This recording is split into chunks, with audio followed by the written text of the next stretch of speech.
Okay? So don't worry. Again, Keto Baking with Coach Shay, I'm gonna share with you from my cheesy ensaymada recipe from the book.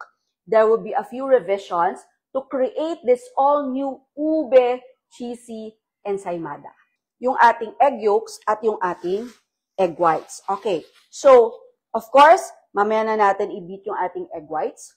At this point, okay, we're gonna pull in together muna all our wet ingredients. Okay? So, including your yogurt. Okay? So, yan lang. Very simple lang. No, yung ating wet ingredients dito ay napaka-konti lang. No, kung mapapansin ninyo, ay napaka-konti lang nila. Okay? So, pagsama-samahin muna natin, eggs and yogurt lang. Okay? So, yan. Very konti. Okay? So, tignan natin kung ilang cupcakes ang magagawa natin from our cheesy ensaymada recipe. Okay? And then, okay. Now, we're gonna beat the egg whites. Ayan. Okay, so, we're gonna beat the egg whites muna. Now, separating the egg yolks with the egg whites, no, and creating a meringue will help you create a fluffier cupcake or muffin. Okay? So, we're gonna beat this until foamy. Okay? Kung medyo foamy na siya, then, let's add our sugar substitute slowly.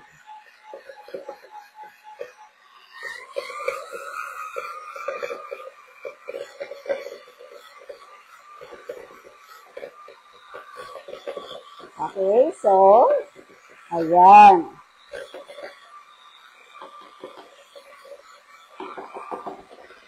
Okay, ubusin natin ang ating sweetener. Sayang. I'm using erythritol monk fruit blend. Okay, so we're live tonight making this ube cheesy ensaymada, low carb and sugar free. So, kung di mo makita ang ating libro sa Shopee right now, wala po yata siya ngayon, Little Retail PH, Lazada Shop, and TikTok. Okay, so make sure lang po until foamy. Okay, and then, unti-unti natin siyang ilagay sa ating egg yolk mixture. This one has already the yogurt. Alright? Okay, and then this time, let's again put in, so if we are working with meringue, okay, we should work faster. Okay, para hindi deflate. And ang maganda nito, okay, ay magiging fluffier and lighter. Ayan, no? Diba? So more, this is the last one. So this is from 4 eggs yung recipe natin.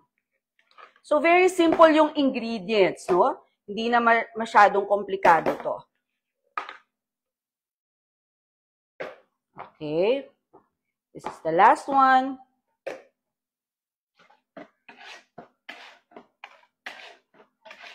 So, hindi mo kailangan masyadong muscle dito. Okay. And the last is fold them through spatula.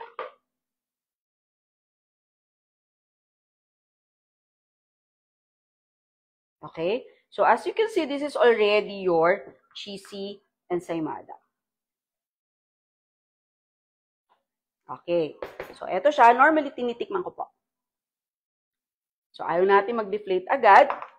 Now, we're gonna put it on muffin cups. Masarap siya. Nalalasan ko si yogurt. Pero masarap. Okay. Normally, I recommend a foil tin cupcake liner, foil liner, para hindi lumiit, no, or mag-shrink, or masyadong magbumaba, kasi this is made of meringue, alright? So this is what I recommend, or even the smaller one, a foil type. Pero of course, that's your option. Okay? So, lalagay muna natin siya dito sa mga liners natin. Okay, so normally mas maganda ay damihan natin.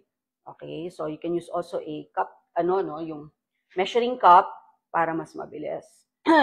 Ayan. Mas gusto ko mas mataas. Okay? So, mas mataas, better. Kasi, bababa pa yan talaga. Totoo yan. Kasi, this is made of, merang base po kasi siya. Okay? So, kuha lang po tayo ng mas malaking, pang sandok. Okay, hold on.